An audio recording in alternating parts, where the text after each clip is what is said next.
Arnett. Good morning.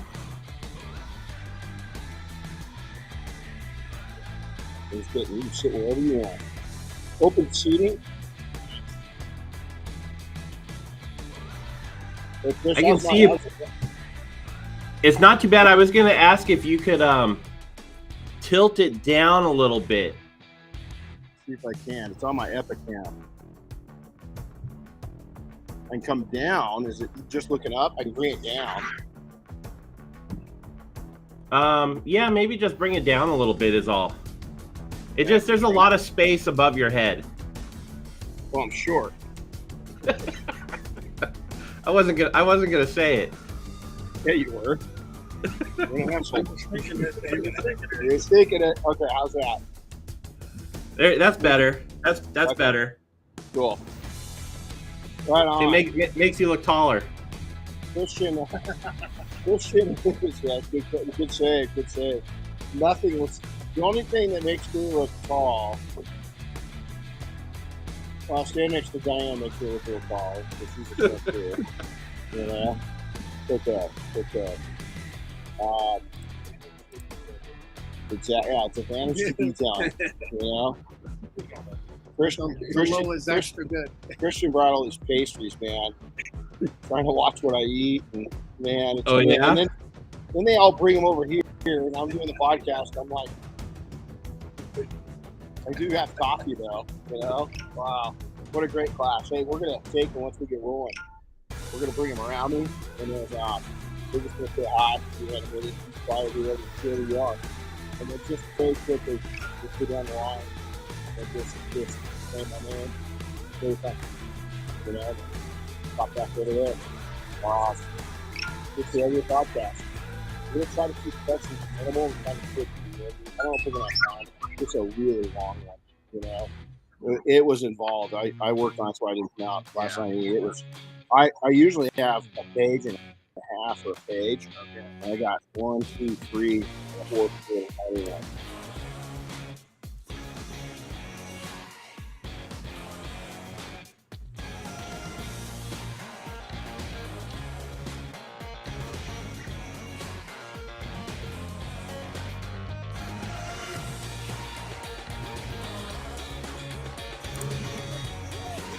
Let's see.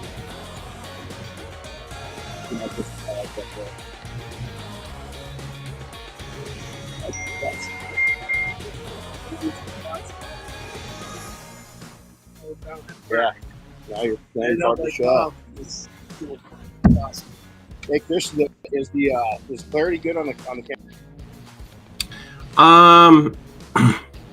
Hard for me to tell right now. I think maybe just check your lens, make sure it's clean. Yeah. Just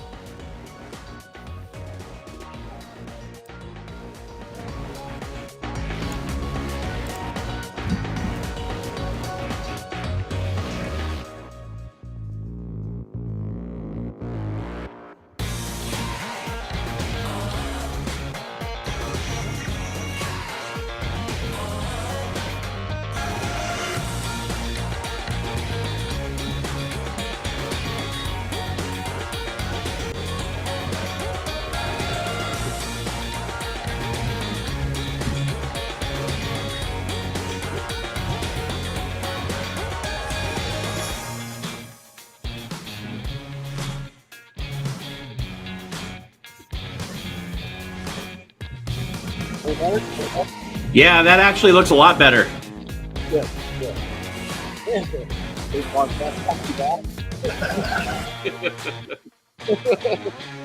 Hey, I keep a bottle of that stuff at my desk. Yeah, I usually do too. It's pretty awesome.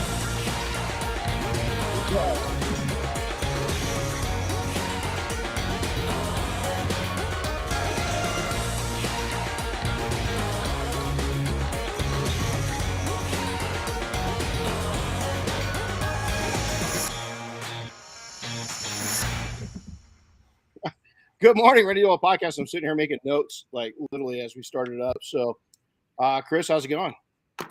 It's going good. It's Wednesday morning. 8 o'clock for us folks on the Pacific Coast. And we're getting going this morning. Guys on the East Coast are saying, "Hey, man, half my day's already completed." What the hell? I know, but let's be honest. Those of us on the West Coast, we still get more done. Yeah, I don't know. I've been to Jersey before. Pretty hardcore. So, hey, so this is a cool. This is one of the most. It's one of the most. It's not one of the most difficult podcasts to put on, but it's like we're just talking about it right now, right? It's like 5 hours of stuff in 45 minutes to an hour. And it's something that a lot of people, we always talk about leadership, but we don't talk about followership. And it's so important for people to get those two down, but people they get it the wrong direction. Because people always want to come out and born leader, lead, don't follow. And it's kind of true. I mean, you do want to you become a leader, but at different points. But to be a good leader, you got to know how to follow. Everybody's got to follow, right? And so the other part of this cool thing is who we got here. So we got our second class for May. We had 2 of these this month, which demand's there. We do it. But I'm glad. When's the next time I have to do a double? This October. Has been October. I got you a little break. So I'm going to jump ahead a little bit. So this month, I haven't had we had the one day. So we had a 5-day earlier in the month, connected to a 1 day because we had to shift that because I had this search and rescue training coming up. Before that, I had a military training. Then in between that, I had my AT within the Guard. Then I came back and rested for 2 days, repacked, and went to a SAR training that was military and civilian based. Then I came back to this week. Next week, in a couple of days, our daughter, Darren, she graduates. Kind of a rough topic for me right now. I'm having a really rough time. She was going out today, and my dog and I, we took my dog for a walk, and just as she's leaving school, and I'm just watching her car go down the road, and I look down, and Boomer's just watching her car go down the road. It's kind of weird. Yeah. And then next week, we take off for the UK. So let's get rolling because we've got a lot to cover. So before I do that, I want to have these guys come up. And they're going to introduce themselves. So you guys just look at the camera. Ricky Bobby, what do I do with my hands? That means you two. Come on, get up here. And so I'm going to kneel down. Not that that's that hard. Actually, I'm going to get out of the way. And so you guys come on. Get in here. Come on. Yeah, everybody. Come on up. You can't see yourself. They can't see you. So punch in. Act like you guys. So this is our May class. So we're going to start right. Chris is the intern mentor this month. So introduce yourself. We'll go right down the line. Where are you from? I'm coming from Anaheim. Talk nice and loud, guys. Who are you? Again, you got to scream. Yeah, I'm Christian Ramos. I'm detailing for like almost 10 years. Cool. I'm coming from Anaheim. And I have a couple bands. And this is just hint. Let me find it. When you come, pastries are, it gets you an A in class. Okay, go for it. I'm Wayno. I'm an aircraft detailer in automotive detail. Cool. Where are you from? Nashville. Okay. I'm John Eberly, and I'm from Auburn, Nebraska. Cool. Dave Conroy, Incline Village, Nevada, Lake Tahoe. Scott Bechtold, Virginia Beach, Virginia. There you go. All right. Cool. Good to have you guys. This is cool. Thank you. All right. Let's jump into this, man. So today's part of one. This is going to lay out some knowledge and facts that a lot of people just don't practice it. Again, we're tuned when we're entrepreneurs, or if you're on a sports team or military is, leaders. But really, like this training I just went through, these are the top performers within. And what we do is we're trained. I mean, there's so much stuff they went in. Basically, something really bad goes in. Our team, we're a really small team, maybe me, is going to go into a community. And I'm going to come in with a fancy uniform on. And if I'm practicing leadership, it's going to be a real problem. Because I'm going to have a mayor, and I'm going to have a police chief, and I'm going to have a fire chief, and I'm going to have public works and all these different things. And if I come in here, all flared up, cobraed up, and try to take over, that's not helping anything. But if I come in and I'm a servant, how can I help you? These are the resources we've got. Tell me what you need. Is that a leader? Yeah, it is. It's a leader that understands followership. And it's a person. It takes a very strong person to master both. But here is I want to point out you got to start mapping followership first. And I'm going to give you some hints. Here's some things when I know somebody hasn't mastered follower. I'm going off the script a little bit. This is one of the few times we have a big script. Is A, they have conflict. They have conflict with their staff. Is that if they have a high turnover and they're barking orders, if they're not laughing at their staff, if by their help wanted ads, all of that I can tell a lot if a person's just simply skipped the followership part of learning and went right to trying to be a leader. It is obvious. Here's the thing I want to get across is when you study and you start to master followership, what happens is that's going to help you with your customer base. Okay, because when you get in front of a customer, again, cobra up, take a command position, and you're going to lose a lot of battles, especially with women.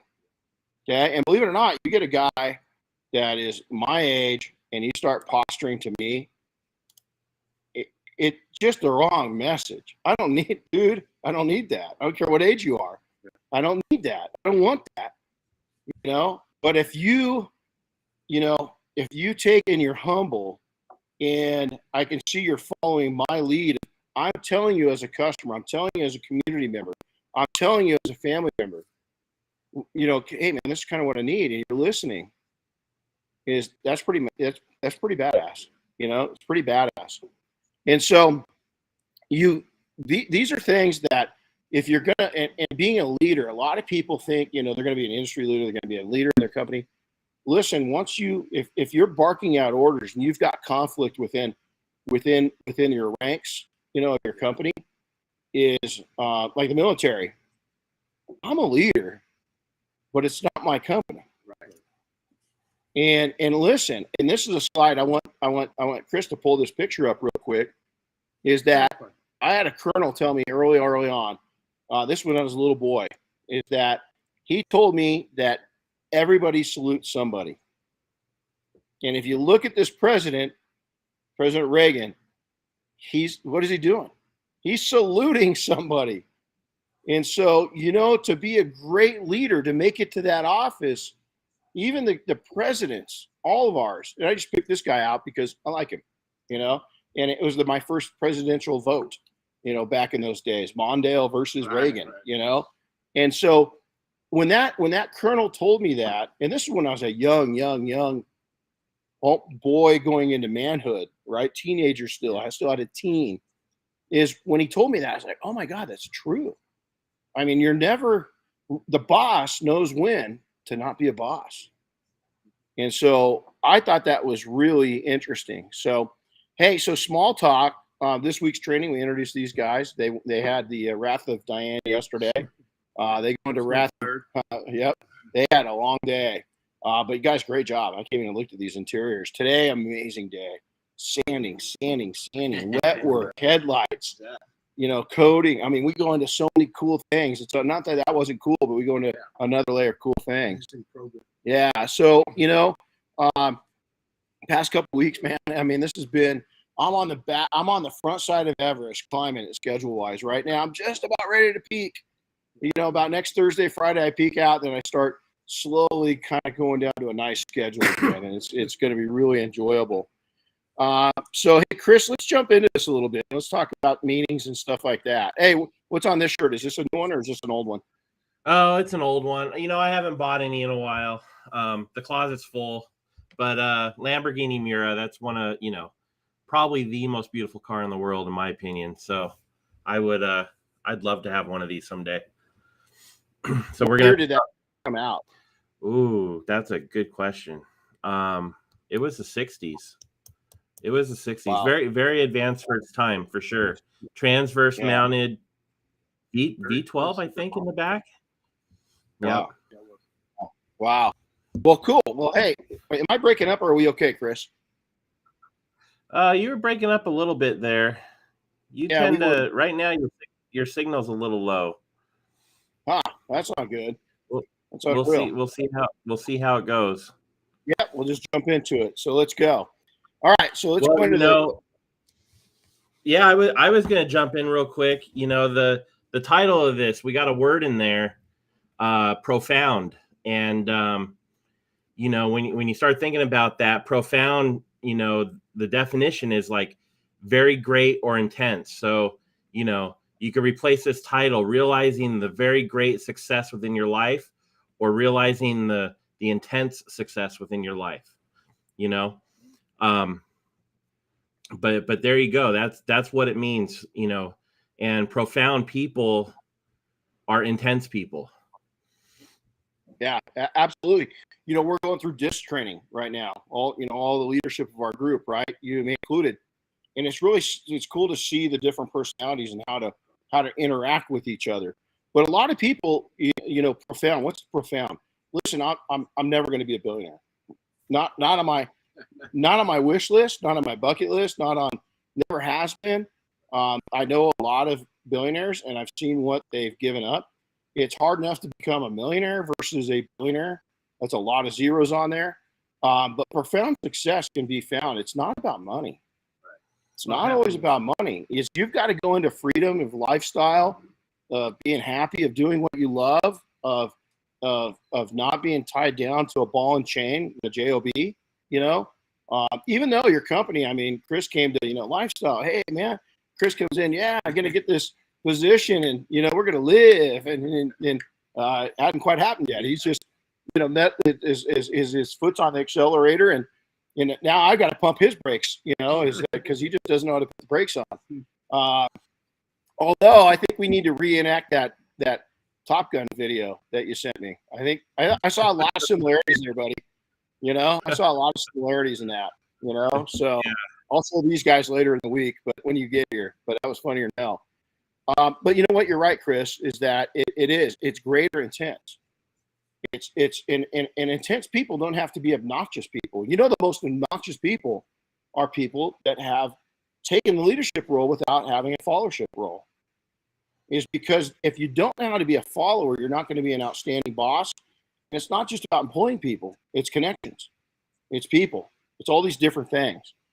And so now when people think about profound success, they think about the obvious things. Here's what the average person thinks about, okay? Within that. Chris, do you want to cover that list real quick and go through the average person, they think about some of the things we touched on already: income, wealth, getting famous, building a big empire, having a fancy house and a Lamborghini Miura maybe, fancy jets and yachts and all that kind of stuff, and you even threw a couple notes on here. I like this one: quick success because they are just plain bitching. Exactly it. If people just think because they're bitching, is it just going to happen overnight, man? Hey, I was that kid. I sold my first business. Said detailing, small, little stuff, man. I got this figured out. I just made $96,000. I thought I was bitching, right? Man, I'm going to get rid of this job, this ball and chain detailing thing. If it was this easy to make this much money in this, I'm 19 years old. Just think what I'm going to be like when I'm 25. Guess what I was doing when I was 25? Going, holy shit, this shit's hard. This is no joke. There's a little bit of luck, and because I was really cute and I was a youngster, I kind of succeeded with that. Now that I'm an adult, it's that, that whole cuteness factor is gone, and people just aren't throwing money out. And hold on, I got bills. What the hell is this about bills? It's really easy when you're living at home to make it. And that's a great starting point. I think everybody should, if you're going to jump into it, man, keep it those lowest, is that it's just funny, your perception as you mature. Now, some of you deep thinkers, some of you next level are going to think about this, is courage, fear, dedication, epic levels of brain work. I love that. Because let me tell you, all the hard work, if you're going to really succeed, is your mental work is going to outpower these. It really is. Is that typhoon levels of hard work. These are going to have to go over this for years. you're going to have to just get in there and dig. I don't care if you're in the insurance business. I don't care if you're in the detailing business. I don't care if you're building vehicles. Is that it's hard work and you're going to have to dig. Widespread knowledge of business finances. This is one that everybody misses. Okay, I have taken more business finance classes than I can count. I still study business finance. It's because everything changes every year, and at every platform you reach, there's a new challenge. And so those are some things. So now, Chris, let's talk about the 2 to 3%ers, the really rare thinkers. That's exactly where the title comes from on this, is that you've got the profound visionaries. And we had a kid in here on a one day, 16. I was telling you guys about him. He's a profound thinker. He's not a profound success story yet, but this kid is 1%. 1%. And they're out there. And I don't care what, I really think I was born with some gifts. I was born into some gifts. This is going to sound crazy. My dad leaving, one of the biggest gifts that God ever gave me. Why? Not because what you think, is because it taught me to be self-sufficient. Mm-hmm. It taught me to deal with adverse situations and getting picked on. Another one, Chris was bragging on me before he came in, being short. I've never visioned myself at 5'8". Right. When I think of myself and I take pictures, I think I'm as tall as the tallest dudes here. And then I see a picture and I'm like, oh shit, I'm not. It's not that I want to be, it's just my self-image. I've never restricted myself from size. I was a special ed kid. That was, I'll tell you, other than my wife, my children, my dogs, my horse, my friends, biggest gift ever gave me. Was not a gift in 5th grade when it happened. Was not a gift. Getting beat up, getting teased, all that, but it turned into something profound. Why? Is I was a follower, and I started having to master following at a very young age. But I also had to master getting into a leadership role and pulling through the crowd and getting to that pole position somehow. And so you've got to figure that out. So why is that a gift? Because I think some people that weren't born in those situations, a lot of people can coast a little more. I never could. If I coasted, it was trouble. And for a guy like me, coasting is not good. I would have been a complete failure had I been born into a perfect situation. So, Chris, let's go over those 2 to 3%ers, as I call them. Yeah. You mentioned that 16-year-old at training, but, we had Arthur on last week on the podcast, 15 years old. He's another profound thinker. Mm-hmm. Mm-hmm. Same thing. His success still lies ahead of him. But yeah, no, you're exactly. We met that guy, 15 years old. He wasn't quite that age yet. We met him down at Mark Elliott's place, right? Yeah, he was still 14 when we met him. Yeah, and so this kid comes in, and I'm like, Mark introduces us, and this kid's just got it. I mean, this kid is just swimming in profoundness. You can just see it from a mile away. But here's let's look at this, is that leadership isn't born or mastered without challenges. Leadership is not, you can't harvest good leadership without good followership. Okay, and it sounds nuts, but you can't, is that your outlook has got to be this. You've got to take, and to move ahead to good leadership, you've got to not only learn followership and master it and be comfortable with it, you've got to be able to come in and out of it. You've got to be a leader that has empathy that comes down to the followers. You got to be able to take and be a leader that knows what the follower struggles are. You got to be a leader to know when you've got a great follower or toxic follower. We're all going to have toxic customers. It's kind of a follower, right? Is you've got to be know the win of getting rid of that toxicity. Yes. You've got to get it gone. You got to get it out of your life. And so, with that is as we move into part 2 next week, next Wednesday, is that going into leadership. Think about that. Think about that. You've got to take have I been so concentrating on becoming a leader that I forgot how it is, or what it is, or what it means to be a follower? So, Chris, let's talk about leadership and some of the characteristics of leadership. Well, leadership or actually followership, right? So, Followership.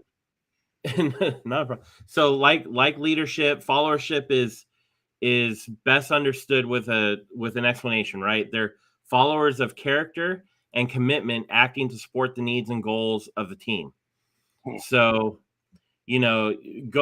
moving beyond that, like effective followers are usually independent, critical thinkers. They work well with others. They're solid in their understanding of the goals of the group and the mission of the group, and they don't hesitate to bring their concerns to leaders, right? They're gonna speak up. They're gonna voice their concerns, maybe even their opinions, with the goal of benefiting the team. Absolutely. And a perfect example of that is just, last night I'm putting this together. My boss in the guard is calling me, and her and I are talking. And we were talking about that, how our unit, has got such a great group of people we've got the majority of people in our group are exactly that. But then we've got the next list, conformists in our ranks.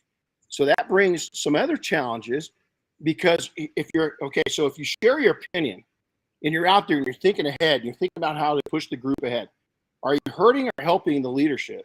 You're helping them. But when you have conformists, so Chris, go over this conformist list. If you have conformists. So conformists are, they're yes people, right? To put it in layman's terms, they're butt kissers. So, they're gonna carry out the mission, but they're always gonna say the things that they think that the leaders want to hear, right? Or that they want them to, what they think the leaders want them to say. And, they're going to depend on the leaders for the direction. They're not going to be able to think critically, make their own decisions, put up their own ideas, that kind of thing. Perfect example of this is we kind of had a shit show a couple weeks ago when we were on our training for a couple days up there on base, right? So the big day, all the bars and stars are coming in. We're out on our horses. And so we had this all orchestrated when they came up. So we turned the horses and went right towards all these generals, colonels, majors, all this stuff, right? And we got to them, we divided, and we surrounded them with our horses, not in an offensive way, but in an impressive way. So then we took and we formed back up, and we took the horses back over, and three of us turned around, went back to answer questions that the senior leadership may have. So the first thing that happens is our tag, which is 3 stars, okay, comes up to me and goes, "Hey, Doyle, good to see you. How you guys going? Hey, man, how's the training been? Has it been worthy?" Okay, now if I was a conformist, I would have said, "General, been awesome." Right. Okay, it wasn't. And my direct boss and his boss are standing right behind a 3-star, and they're looking as soon as the guy comes to me, and they're looking, and both their eyes closed, because they know right then and there, where am I on the followership chain? Yeah. So I said, well, General, after the shit show was corrected by our team, the 26th Mob, we got it in check, and we're having a great time. But up until that point, sir, it pretty much sucked. Exact words. Yeah. And he goes, wow, okay. He says, I want to hear what went down. Okay? Not what the other 2 guys wanted to hear. Right.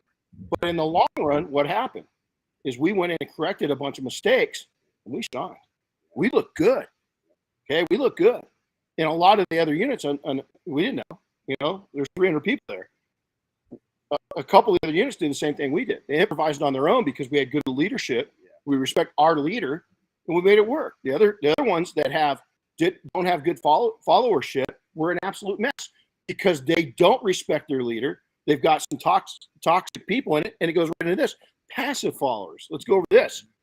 Passive followers are alienated followers. Now, this may be because of something that you did. And here's the good or bad news is even if you did do something, they think you did. So these are festering wounds in organizations, either created or implied. They criticize, they never really provide depth and solutions, but are quick to judge those in leadership and take shots instead of assist. Okay, those are some cruel. The support is selective, most often only to follow the other festering team members. So what do? They become pack animals. They sit at the water cooler. You ever heard of those discussions? Yes. I remember my short time in corporate America. Man, the drama, I stayed as far away from that as possible. Why? I had a job to do. That wasn't part of it. And then the passive followers are cheap. They're not active. They want to belong, but don't want to earn it, and they pay to play. They're paying to be a part of whatever you are. Okay? Not necessarily a bad thing, but not necessarily a good thing, because if you're not careful, they're going to go into the alienated followers pretty quickly. Now, some aren't. Some are observers. Those are good followers. But now you can see is you got to start developing your followership as a leader so that you can spot these things and know the difference between his personalities. So key points about followership: honor followers. If you've got followers, if you can't pay right, you shouldn't be hiring yet. If it's the wrong butt in a good seat, you just need a warm body, it's dangerous. Okay? Is a follower has a common purpose with the leader. Okay? They understand the intent, they understand the mission, they understand the direction, and they're gonna help us all get here. Okay? And when I say all, Christian, it could be it could be a part-time person. Listen, let's huddle. Okay? You and I, it's Chris, Diane. We're a small team. Then we got Team Double Black. We got Mafia. We got the board. But it belongs out to hundreds of people. Hundreds, if you look at it that way, right? So believes in what the organization is trying to accomplish. Huge. What are we trying to accomplish? What's your goal? Do they know it? They better. Wants both the leader and the organization to win, to succeed, to push ahead, to be the best. Okay. Now you're starting to see what do I have among my people? Are they that? Has the courage to assume responsibility. Doesn't ask for it. Doesn't overpower you, but says, man, that's something that I can do that I'm just going to go ahead and do and take off his or her plate. That's massive. Has the courage to serve.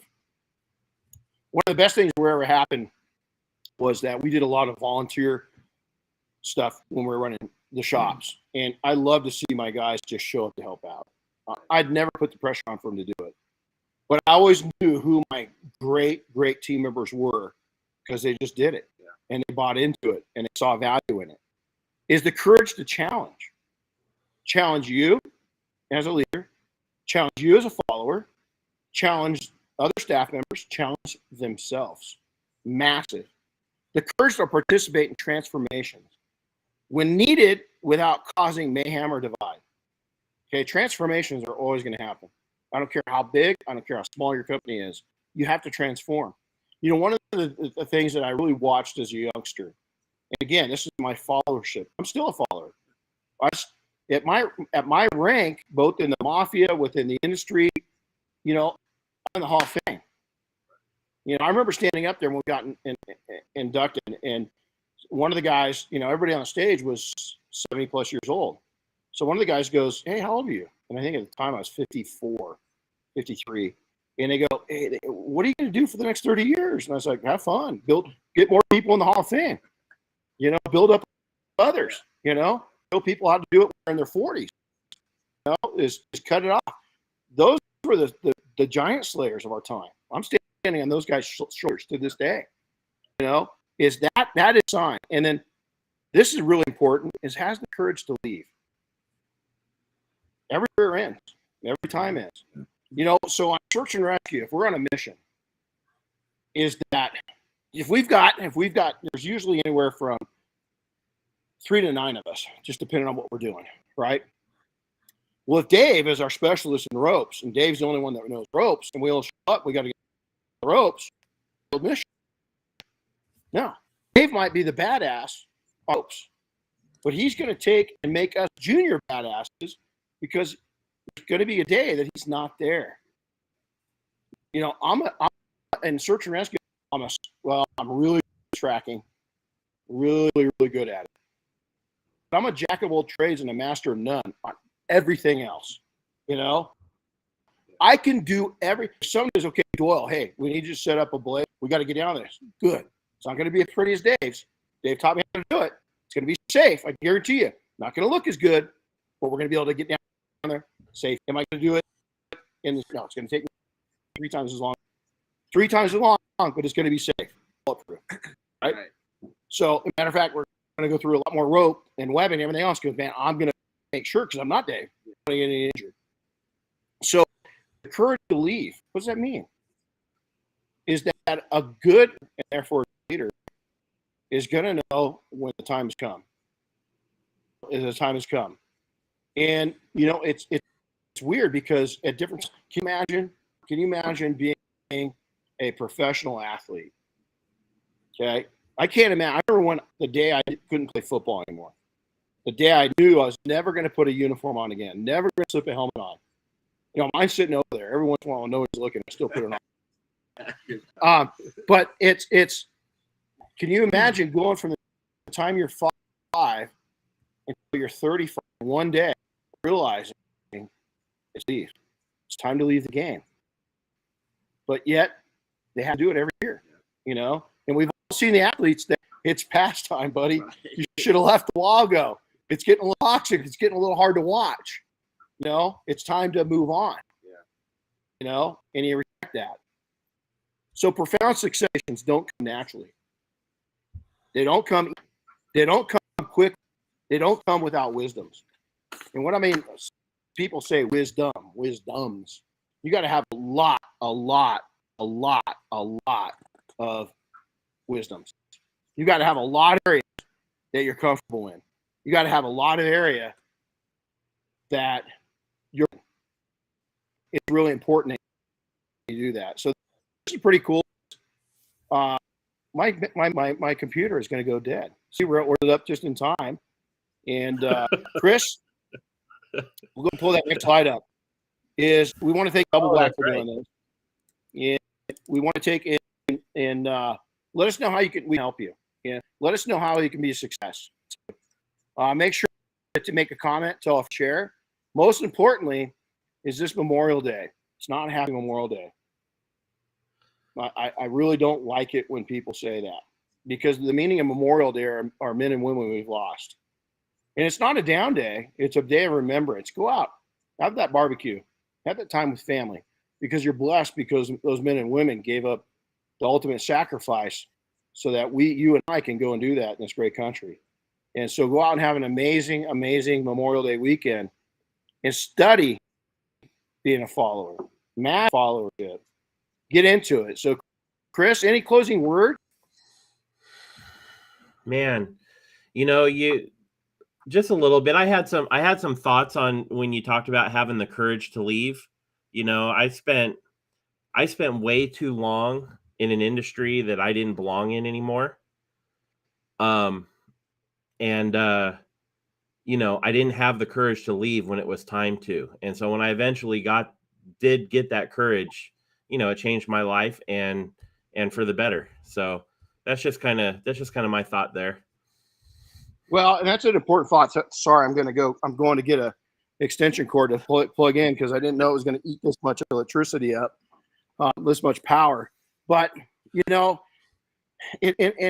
a lot of people think leaving an organization is tough. I'm often asked at my age, hey, when are you going to retire? Jeez, it's not even it's not even a process. It's just not.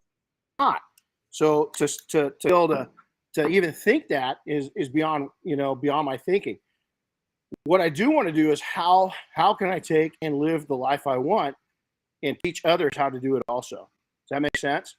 And I think, I look at Carol Shelby. I remember seeing Carol Shelby, and there's other greats too, but Carol worked in the booth at SEMA. 80-something years old, dude. And the guy is There was no way they could bottle his energy. There's no way they could bottle Carroll Shelby's presence. There's no way. I don't care if he was 30 or 80. There's no way. When you got in the presence of the man, you knew you were with greatness. I mean, just standing back, my first time seeing him, there's no way I'm going to approach him. He's right there. I could have gone up. Why didn't I? I was scared to death. I didn't deserve it. I was a follower. See where I'm going? But you know what's amazing is when I did work up the courage one time, is that the wisdom that spewed from him was lifetime. I've mentioned it 100 times, 200, 300 times. But there's plenty of other men and women that are the same way. And when you see somebody like that, the best thing I can tell you to do is pick their brain. Pick their brain. And I'll leave you with this. When you see amazing, when you come in contact with people with profound success, because we're in an industry that we're going to come across them. Okay, we're going to be in their presence. We're going to be working for them. Is every time that you're in their presence, very, very respectfully, very quietly, ask them one question, only one. Don't talk. Listen. Don't say a word except for thank you at the end. Suck it in, because what that person's going to do is if they saw that you respected their time, they're going to share more. Every time you're in their presence, they're going to give you golden nuggets of wisdom, and that is absolutely priceless. So on this next episode, next Wednesday morning, we're going to talk about tying in, go back a little bit on followership, and we're going to talk about bringing that into leadership and what makes good leadership. And I'm not talking leadership because it was a real conversation I had. Because we had the biggest that we ever had was about 36 staff members, okay, and plus Diane and I. So we're right at 40. It was a big staff, okay. It was a really big staff, and I managed that staff pretty well. So the mafia starts growing, right? This is a few years ago. It's 100 and at that time 125 people, and I had to go to the membership and say, look, I don't have to run this organization. It's just too damn big. We had people among our ranks that ran 600-700 member companies that were 125 was nothing. They were very comfortable in that arena. I wasn't.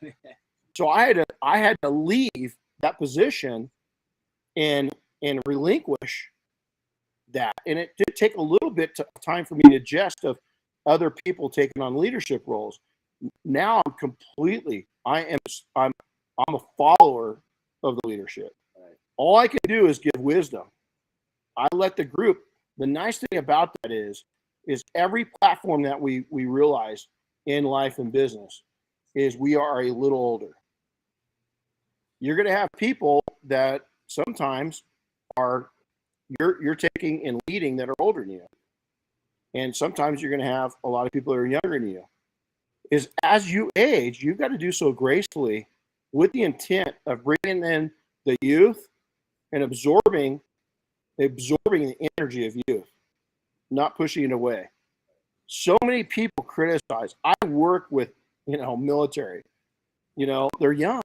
I mean, I walked into a room this last weekend and it's all these really just out of basic, just out of boot, and they turn around and, they're talking to me and they're looking at me like, they're respectful. They really were.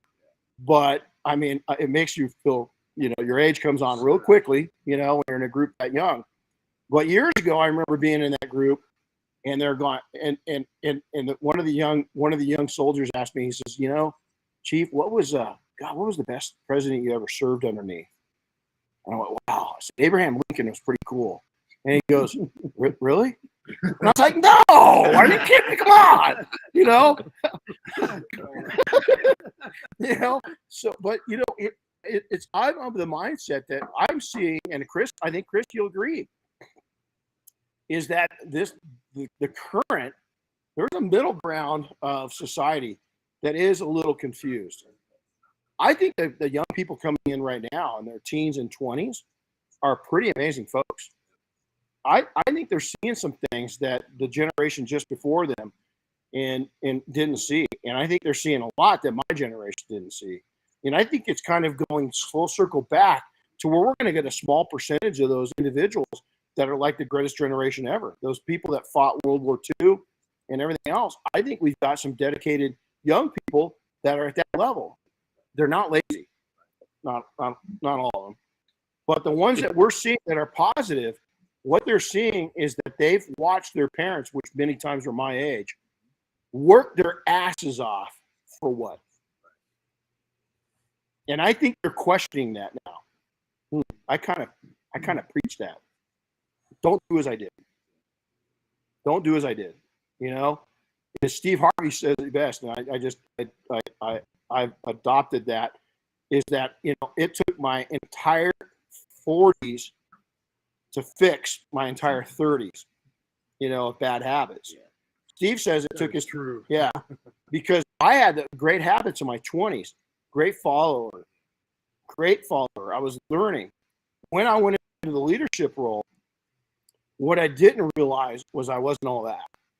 And I overtaxed and overworked myself because I hadn't learned the skill base in a good follower in depth yet. And so instead of taking and coming back a little ways, is that I had to. I thrust myself into the leadership role in my companies. I was known in the industry. I could care less about that. I wasn't after that at all. But what I'd done is I created a pretty sizable operation or operations, many businesses underneath our shell company. And it took a lot more leadership than what I was capable of delivering to those companies. So I was learning from drinking from a fire hose. Yeah. You know, is because rapid growth, that's the cost of rapid growth. And in my case, I just wasn't ready for it. You know, did I make it? Yeah. Did I learn a lot? Yeah, no regrets. Would I go back and change anything? No, not really. I just wish I would have slowed the pace down and realized that Rome's not built in a day, and I can only throw so many bricks at it.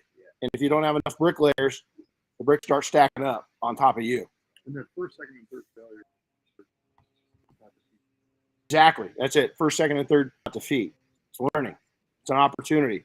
The lessons of lessons. The lessons of lessons. The lessons of life. So, hey, Chris, I think we're done, bud. Anything to add on after that little? No, I'm good. Just you know, the usual. If you like this, share it. We'd love for you to share it. We'd love to see it getting out there more. And if you got comments, let us know. Email us. You know, it's Chris at detailingsuccess.com and Renny at detailingsuccess.com. You know, let us know if there's something you want to hear in the future, if there's something you liked, or there's something you didn't like. We love to hear the feedback. So, but that's what I got. They're saying if you haven't come to the training, you should. So I didn't say it. Thank you. I'll pay you later. We'll buy you a coffee. Hey, thanks a lot, everybody. Again, you know, Memorial Day. Take a moment and God, we live in an awesome country. And what we have to a lot of people is really screwed up right now. We're a young country in the greater scheme of things. We're a really young country, and we're going to have some hiccups, but our freedoms we have has been paid by gallons and gallons of blood. Gallons of blood. And we got to remember the prices paid and those that paid it. And take a second between having that hot dog and that burger and that beer, and just take a quiet moment and thank those that have paid that price and the families of those people. So, all right, guys, Chris, we'll see you tomorrow.